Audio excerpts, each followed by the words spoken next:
Welcome back to Crossroads. I think we can actually top LL Cool J. Thank you so much for tuning in this morning and for coming back to the program. You know, we want to tell you guys about adoption and how important it is, especially in communities of color, that we consider it as a viable option for helping children in waiting. And one woman who's committed to doing that is Miss Carly Cantu. Thank you so much for being here with us on the program. Now, tell me about the adoption program. You're one of the targeted recruiters. We have a lot of African American young kids who are waiting for homes, and we need some people to step up and stand in the gap. Absolutely. In Hennepin County, we have about 100 kids waiting to be adopted, and about 86% of the kids are children of color. And the majority of our kids are school-age kids, anywhere from 7 up until the kids turn 18. We're looking for adoptive homes. So we are always in need of more families. We're definitely not looking for the perfect family, but families that can give solid commitments to the kids and just be a stable force for them. And you know, it's all about loving and reaching out and extending your family, because when we were younger, you know, there was an aunt or an uncle or there was a neighbor who could kind of stand in the gap. And with families moving all across the country and being segmented, we don't have that in the community anymore. Right, right. And we need homes for kids, and the kids will say that when they turn 18, they have nowhere to go.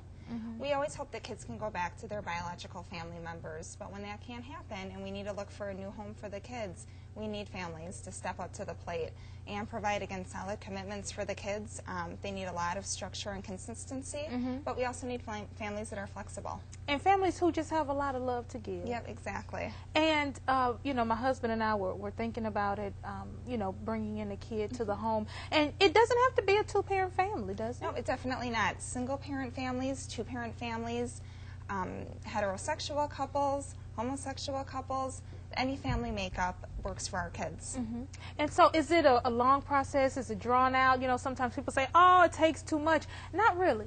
Not really at all. The first step is going to adoption orientation training, which is, we have it once a month. Our next one is Thursday, January 8th at Brookdale Library from 6:30 to 8:30. You don't have to sign up to come, you just show up. And then after that, the next step is doing 24 hours of training, which we feel is the best way to try to prepare our families the best we can.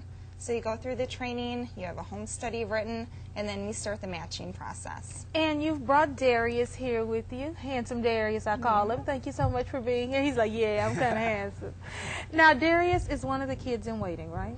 Actually, Darius is now in a pre-adoptive home, which means we have found a resource for him who is looking to adopt him, and Darius just moved into this home, and he's doing fabulous. Well, you know, Darius is a good kid, I already know, because my intern didn't show up this morning, and Darius has been escorting the guests in and out of the studios, answering the phones, passing out business cards.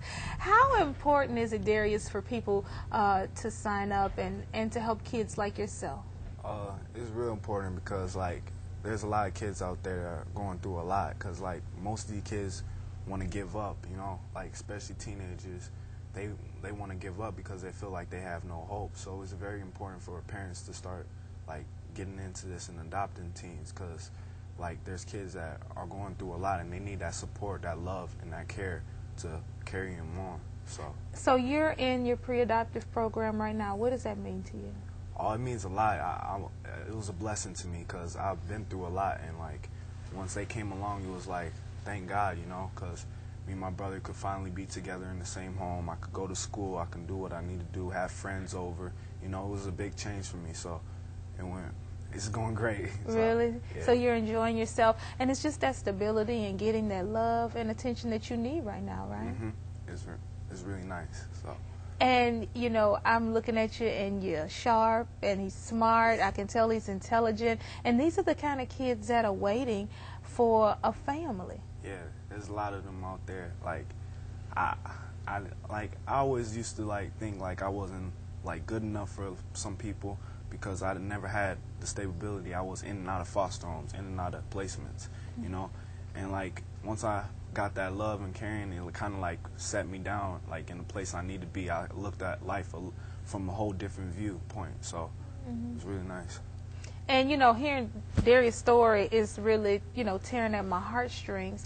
Darius, there's some people out there who are considering adoption. If you had a message to tell them this morning, what would it be? What would you want them to know from someone like you if they're considering? It's a handful, you know, because I already had a couple problems since I got an adoption. It's not going to be all sweet.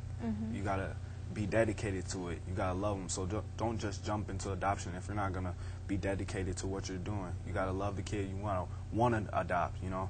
So that's my message.